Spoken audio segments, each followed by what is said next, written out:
খবৰ চবৰ ক খবৰ চবৰ একদম মজা মোবাইল চাং হৈ যায়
লগতে কেনেকুৱা লাগিল ফটো উঠি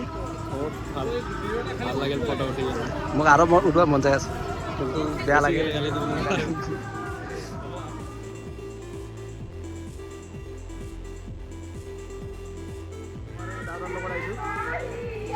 কেনেকুৱা লাগিল মজা আপোনাক কেনেকুৱা লাগে ভাবা নাই ফটো উঠিম মানে ৰৈ ৰৈ বিনালে দেখছোঁ তাৰপিছত মানে অৰিজিনেলে যে দেখা পাম মানে ভাবা নাই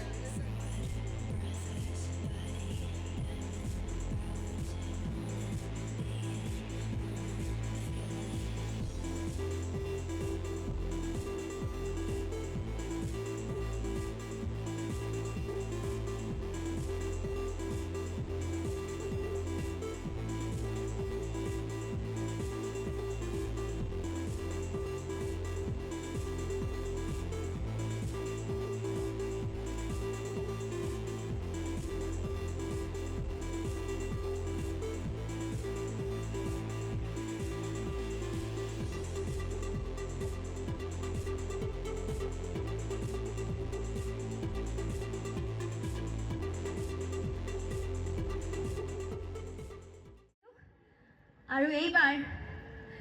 ৰৈ ৰৈ বিনালে দাদাৰ সপোনৰ ছবি আমাৰ সকলোৰে হিয়াৰ আমঠু প্ৰাণৰ শিল্পী জুবিন দাৰ ৰৈ ৰৈ বিনালে অকমানি কেইটামান লাইন মই গুণগুণাই দিছোঁ এটি গীতৰ ৰৈ ৰৈ বিনালে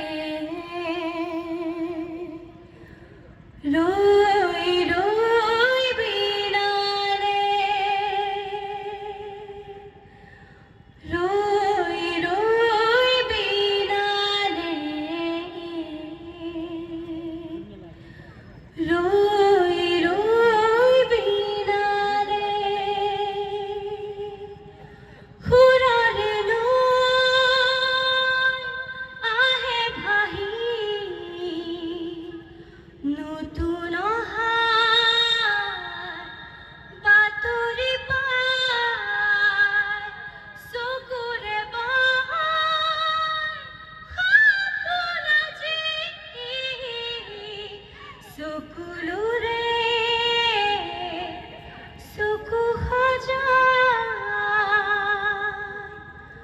ৰৈ ৰৈ বিনালে ৰৈ ৰৈ বিনালে ৰৈ ৰৈ বিনালে ৰৈ ৰৈ বিনালে ধন্যবাদ বহুত বহুত ধন্যবাদ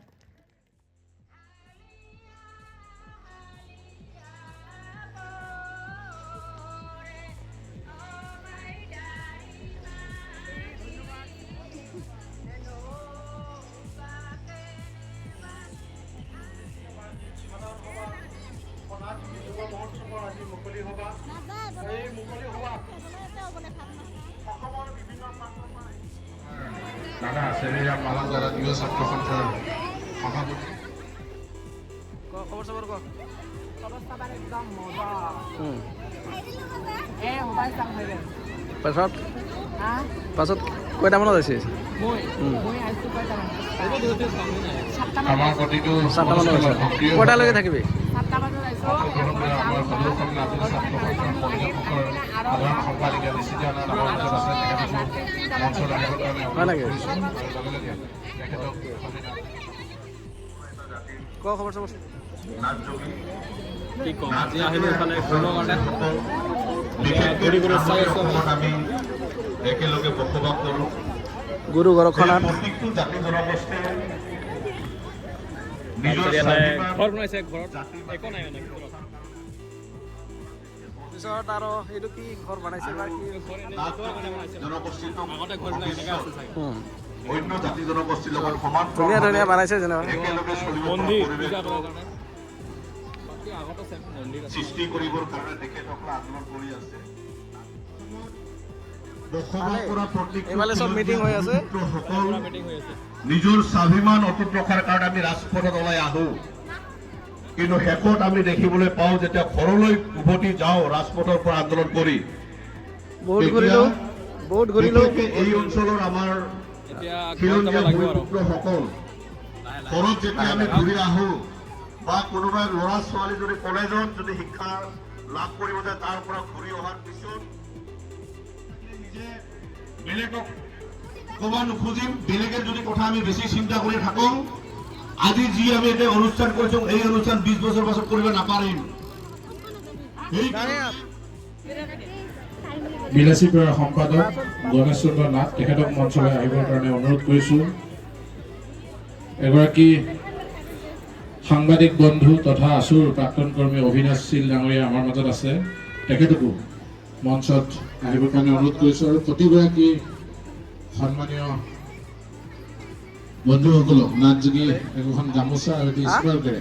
মৰম যাচিবলৈ অনুৰোধ কৰিছোঁ আমি দীঘলীয়া মুকলি সভাখন কৰিব ঠাণ্ডা লাগি বিচাৰোঁ আছে সদৌখন ছাত্ৰ সন্থাৰ সভাপতি বাইকত যাব উৎপল শৰ্মা ডাঙৰীয়াক তেখেতৰ বক্তব্য প্ৰদান কৰিবলৈ অনুৰোধ কৰিছোঁ এতিয়া যামা